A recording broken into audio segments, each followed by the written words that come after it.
A inveja é o pecado mais antigo que há. É mais antigo que o próprio homem. Por quê? Porque a inveja é o pecado dos anjos. E diz Santo Isidoro e muitos outros santos dizem isso, que a inveja foi por causa da inveja do diabo que o pecado entrou inclusive na humanidade. Então, a inveja é um pecado muito antigo, é mais antigo que o próprio homem. E é um pecado muito perigoso, porque nos acompanha constantemente na nossa vida. A inveja é um verdadeiro passaporte para o inferno. E se nós não tomamos cuidado, ela está rondando em torno de nossa vida. Está rondando em torno de cada um de nós, da nossa família. E às vezes nós mesmos não nos damos conta de que talvez esse verme roedor, esse verme maldito da inveja pode estar começando a roer a nossa alma, pode estar começando a envenenar o nosso coração. O que é a inveja? A inveja é aquele sentimento, é aquela disposição de alma da pessoa que sente pesar, sente mal-estar, sente incômodo pelo bem que vê no outro. E os primeiros grandes invejosos foram os demônios, porque no céu eles invejaram, em primeiro lugar, a Deus, e invejaram a Nossa Senhora, e invejaram tudo quanto Deus revelava a eles de maravilhas que ia fazer com os homens. E eles tiveram inveja disso. Depois, no paraíso terrestre, foi por causa da inveja de Satanás que ele quis também levar os homens e as mulheres, Adão e Eva, e a humanidade inteira na pessoa deles, quis levá-los ao pecado, por inveja de Deus e por inveja também da graça de Deus que havia no homem, que havia no gênero humano. E invejando a isso, eles se aplicaram, o demônio se aplicou, se esforçou por fazer com que o homem cometesse o pecado e assim fosse castigado. O primeiro grande crime da história da humanidade foi fruto de uma inveja, porque foi por inveja que Caim matou Abel. E tudo começou com uma grandíssima comparação. E aqui está o nosso primeiro ponto importante para guardar. Toda inveja começa com uma comparação. Quando eu começo a me comparar a respeito dos benefícios, dos dons, das graças que Deus concedeu ao outro, a outra pessoa, cuidado, é a porta de entrada para a inveja. A comparação é um mal terrível que pode me levar para o inferno, que pode me introduzir nesse caminho do inferno chamado inveja, a seguir as pegadas dos passos de Satanás. Então, primeiro conselho, cuidado com a comparação. Quem se compara com os outros, cedo ou tarde, cai no pecado de inveja.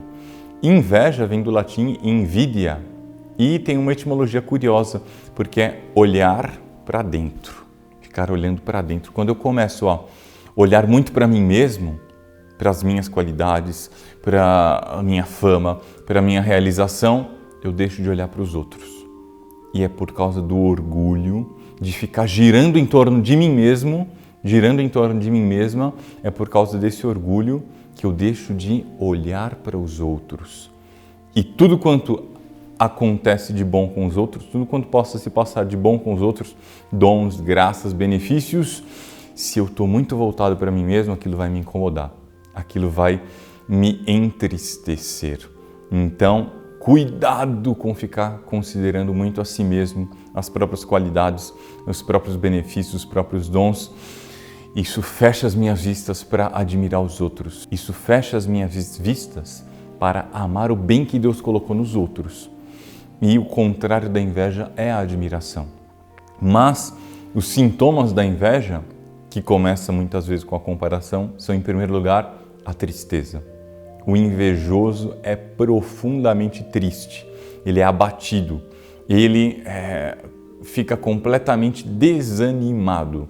E claro que há depressão natural, há depressão orgânica, há depressão que é uma doença, mas muitas vezes a depressão pode vir por causa de uma inveja mal combatida, por causa de uma inveja mal combatida, por causa de uma tentação de inveja que eu não venci.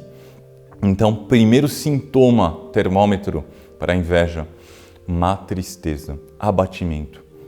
Segundo sintoma, muito característico de quem é invejoso, raiva, ódio, rancor, azedume, birra contra os outros. Cuidado, isso pode ser sintoma de uma inveja que está graçando, que está envenenando o meu interior.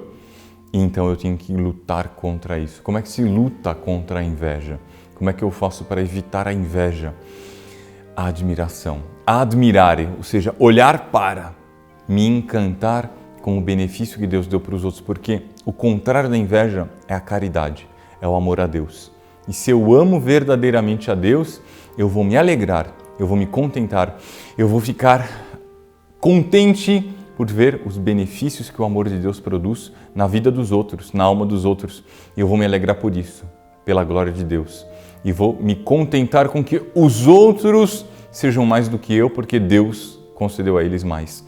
Isso me faz crescer. Nada concede tanto a nós as graças que nós queremos, as graças que nós desejamos, quanto a admiração. Aquele que admira recebe na sua alma aquilo que admirou. Aquele que inveja perde tudo. Porque qualquer outro pecado, qualquer outro vício, ainda concede ao pecador uma certa fruição, um certo gozo. O preguiçoso se alegra um pouco com a sua preguiça. O mentiroso se satisfaz um pouco com a sua mentira. O ladrão fica um pouco contente no momento em que ele roubou e tem a sua presa nas mãos. Claro que é um gozo fugaz, é um prazer momentâneo que passa e depois dá peso de consciência, mas naquele primeiro instante aquilo dá uma satisfação. O único pecado que não dá satisfação nenhuma é a inveja. O invejoso já começa ele mesmo a sofrer as consequências da sua inveja, porque ao mesmo tempo em que ele, com a inveja, ele deseja destruir e desfazer o bem que o outro está recebendo, ele mesmo, no seu interior, já está sendo carcomido, já está sendo envenenado, já está sendo corroído pela inveja dele mesmo. Então, o invejoso não tem em nenhum momento nenhum tipo de alegria e é já propriamente a vida do inferno na terra. Então, nós precisamos tomar muito cuidado. Ah, padre, mas eu não sou invejoso, graças a Deus. Então, como é que eu faço para evitar a inveja dos outros para mim, com relação aos benefícios que eu recebo? Ame muito a Deus. Faça tudo por amor de Deus e seja para com os outros um prolongamento do próprio Deus, do próprio amor de Nossa Senhora, porque aquele que trata os outros com a mesma bondade com que Deus nos trata, esse é um instrumento de Deus, esse vai atrair graça para os outros, esse vai evitar as invejas. Mas se eu percebo que na minha alma há algum tipo de comparação, algum tipo de má tristeza, algum tipo de rancor, de ódio, de azedume com relação aos outros, opa, cuidado! O termômetro está apontando que o grau da inveja no meu interior, sem que eu me dê conta, começa a subir. Então, faça um exame de consciência. Cuidado com a comparação. Cuidado com a má tristeza. Cuidado com os azedumes. Cuidado com as birras, porque talvez esteja crescendo ali esse verme roedor que vai me levar para o inferno, chamado inveja. E é só pedindo muito amor a Deus, muito amor a Nossa Senhora e pedindo que ela sempre interceda por nós, que ela sempre nos envie a sua graça, que ela introduza no nosso interior o próprio amor de Deus pelas suas criaturas, pelas pessoas que me circundam, é que eu vou estar livre, é que eu vou estar protegido de cair nesse vício, de cair nesse pecado horrível, que é o que mais me torna semelhante a Satanás, chamado inveja. Eu prometo que vou estar rezando por cada um e por cada uma dos senhores e das senhoras e vamos pedir muito especialmente a Nossa Senhora, que é a Mãe admirável, aquela que sabe admirar nos seus filhos as luzes que Deus colocou ali, os dons, as graças e o próprio nosso Senhor Jesus Cristo sacramentado que todo dia desce sobre os nossos altares, Ele que passando junto a algumas flores se admirou e exclamou junto aos seus apóstolos: olhai os lírios do campo. Nem Salomão em toda a sua glória, ele que é Deus, se admira com a erva do campo, que amanhã já murchou, passa e morre. Ele que nos deu esse exemplo, que eles nos concedam, eles dois, nos concedam essa graça de nós sermos almas profundamente admirativas. E eu prometo que vou rezar nessa intenção por cada um e por cada uma. E lhes peço também que rezem por todos os irmãos, todas as irmãs. E qualquer dúvida, qualquer pedido que tenham nesse sentido, deixem aqui nesse canal, deixem aqui nos comentários e, por favor, compartilhe esse vídeo com os seus familiares, com os seus conhecidos e que Nossa Senhora lhes conceda a todos muitíssimas graças. Salve Maria!